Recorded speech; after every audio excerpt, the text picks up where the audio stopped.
Android market has been really aggressive in these recent years, and companies like Micromax has lost their share of pie to Chinese smartphone makers like Xiaomi. Their budget smartphones have sold quite aggressively and Micromax has seen their shares dip. But with the new phone that it launched recently, Micromax hopes to regain its lost share in the mid segment.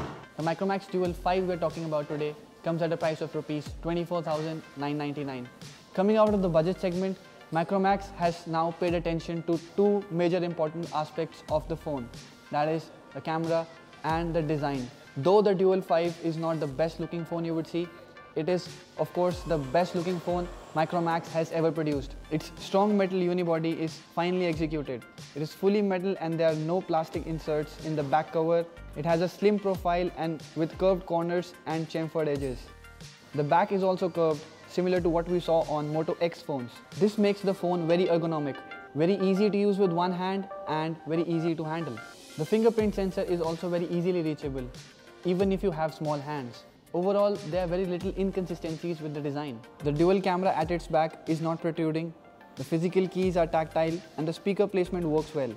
There is also a dedicated button on the left to clear memory and take photos. The phone's capacitive keys at the bottom are not backlit, and that seems to be the only drawback with the phone's design. Coming to the display, Micromax Dual 5 packs a 5.5-inch AMOLED screen. It is a good quality screen that shows rich colors, the way AMOLED panels tend to do. The blacks on the screen are deep and all colors pop out, while the contrast is good enough. Overall, the phone has nice brightness and this makes it good to use outdoors as well. The phone's display is topped with a Corning Gorilla Glass 3, but it's also a 2.5D curved glass, which is slightly curved at the edges. The display is not only nice to use, but its touchscreen is also very well done. Under the hood, the phone has a Snapdragon 652 chipset with 4GB of RAM and 128GB of storage. So at this price, the chipset might not be the best the phone is using, because we have seen other phones using much better chipsets, but it kind of makes up with its high amount of RAM and storage. The 128GB of storage is way more than what other phones give at this price, so that is a great plus point for the phone. Talking about the performance of the phone, we found that during our initial usage, the phone is quite fast.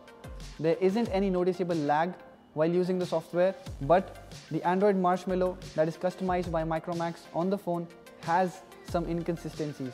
Overall, the interface runs seamless and you'll find it mostly near to the stock interface experience that some phones like Motorola or OnePlus give. Considering the software is not the best strength of Micromax phones, we saw a great deal of improvement there as well. But talking about the cameras, the Dual 5 packs as much as 3 13-megapixel sensors from Sony. The two sensors at the back form the dual camera setup on the Dual 5. They are 13-megapixel sensors, one of which captures color photographs while the other captures monochrome. But the algorithm is such that both cameras can work simultaneously to click better low-light pictures.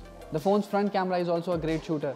Of course, it's a 13-megapixel sensor, so it captures lots of details, and we saw that the low-light performance of the camera is also good.